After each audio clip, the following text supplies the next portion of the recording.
What do you want to start off with? Is there a topic, Di? Well, we should get right into the first. Let's get into the letters because the first letter we got to talk about this. All right. It's from Ryan G. and the subject is Scott Hall. Konnan and Disco, could you tell us some Scott Hall stories and some advice he gave you that really helped you in the business? Scott. I mean, Scott was the guy that got me my break, kind of. Because when I've told this story before, is he would get his creative, and he would see a spot on the show, and he was like, "Hey, let me start using you." And I became like his sidekick, but there was nothing that they booked or anything and all that. He just liked it because I was younger and I could take the bumps. I had a creative mind. We could figure out spots and everything. But he really helped, my character with the NWO stuff, and he helped me get a raise. I started making more money when I started doing the stuff with him. Plus, you started to ride around with him too, so you got a lot of knowledge. Right, they didn't ride around with anybody. Right, he's very intelligent. He was a ball buster, which got him a lot of heat from people that don't really like constant busting of balls, which is what he did.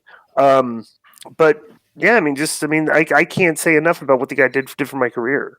He really helped me out a lot. I would just be forever grateful. Yeah. I had met Scott the first time in WWE when he was Razor Ramon, and since I was actually Cuban and he was doing the Scarface character, I put a little bit of input, into his ear and to some of people creative. I told him, hey, he should wear the 3-finger ring. And, but, he just exuded charisma, just standing there. And there was, as you remember in WCW, for those that don't know or do know, WCW was kind of like a jailhouse high school scene. We had a lot of cliques. There was kind of a hierarchy, and like his clique, which was obviously just him and Nash and Pac, they hung out a lot with the Mexican clique.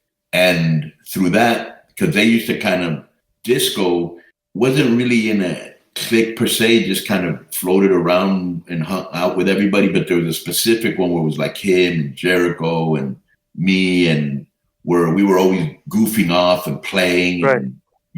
And they always used to look at them as kind of goofy.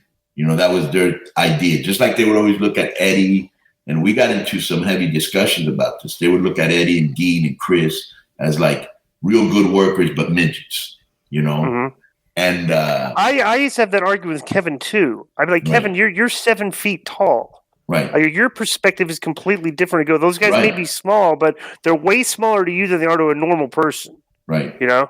And I always used to try to tell them, look, at one time in boxing, the heavyweights were the king, but now everybody wants to see, the lighter weights, because they're more exciting. And that's what's happening in wrestling. People don't care about that, because they always used to say, whoa, my son, when he sees Rey Mysterio, he thinks, wow, I can beat him up, and he's 12. And I was like, bro, I highly doubt kids look at Rey Mysterio and think, wow, I can beat him up. They think, wow, that's cool. That's what they think, But like you said, that's a perspective of the 7-footer comes from the WWE system, where height and size is above all, right? But anyway, Scott, I probably learned more from him and Eddie Guerrero than anybody in the business about actual in-ring stuff, because I came from Mexico, so I only knew lucha libre. I had to be deprogrammed. I didn't know how to work American style. That's probably why they gave me a big push at the beginning and then stopped it real quick, because it was like, this doesn't even know how to work, and I didn't know how to work American style. So Scott taught me, and he taught me so many little things that I've never heard from anybody else. The guy was a genius. He was hilarious.